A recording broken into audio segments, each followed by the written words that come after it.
तर दरेगावच्या दौऱ्यावरील ठाकरे आणि राऊतांच्या टीकेला एकनाथ शिंदेंनी उत्तर दिलेलं आहे। सत्ता स्थापन होत असताना मी गावाला जायचं नाही का असा सवाल करत शिंदेंनी ठाकरेंच्या टीकेला उत्तर दिलंय।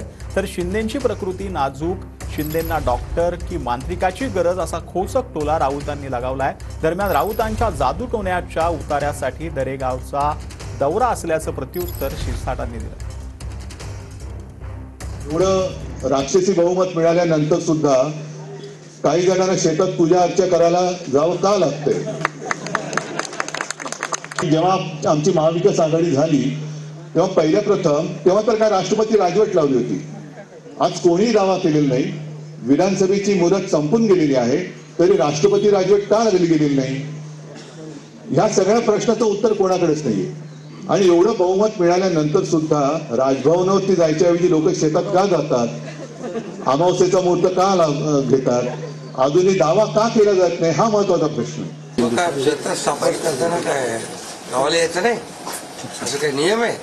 मी नेहमी गावी येतो आणि एवढं सगळं आता निवडणुका झाल्या, एवढे प्रचार झाले, दौरे झाले आणि निवडणूक देखील आम्ही महायुती प्रचंड मताधिक्याने जिंकलो आणि जनतेच्या मनातलं सरकार आता स्थापन होईल। एकनाथ शिंदे आजारी आहेत, त्यांची प्रकृती नाजूक असून हाताला पट्टी लावून बसल्याची टीका राऊतांनी केली आहे। शिंदेंना डॉक्टरांची गरज आहे की मांत्रिकाची गरज आहे असं म्हणत राऊतांनी शिंदेंवर जोरदार निशाणा साधलाय। दरम्यान राऊतांनी केलेल्या जादूण्यावर उतारा करायला दरेगावात गेलो होतो, बंगालची जादू ही आमच्यावर चालली नसल्याचा टोलाही संजय शिरसाट यांनी राऊतांना लगावलाय। त्यांच्याकडे काल डॉक्टर गेले होते असं मी वृत्तपत्रामध्ये वाचलं। त्यांना डॉक्टर मांत्रिकाची गरज आहे। हा मांत्रिक अमित शाह पाठवत आहेत की नरेंद्र मोदीजी पाठवत आहेत त्यांना बरं करण्यासाठी? यांच्या अंगातली जी भूत संचारलेली आहे ती उतरवायला पाहिजे आता। आणि बहुधा ते काम जर देवेंद्र फडणवीसजी करत असतील तर ही चांगली गोष्ट आहे, आनंदाची गोष्ट आहे। संजय राऊतने जे काही प्रोजेक्ट टोला लगावला आहे त्याचे कारण आम्हाला माहिती आहे। त्याने केलेल्या जादू टोण्यावरच आम्ही उतारा करायला दरेगावला गेलो होतो आणि त्यांना चांगल्या प्रकारे माहिती आहे बंगालच्या जादूगाराची सुद्धा जादू आमच्यावर चालली नाही। आम्ही आमच्या पद्धतीने मजबूतीने राहिलो।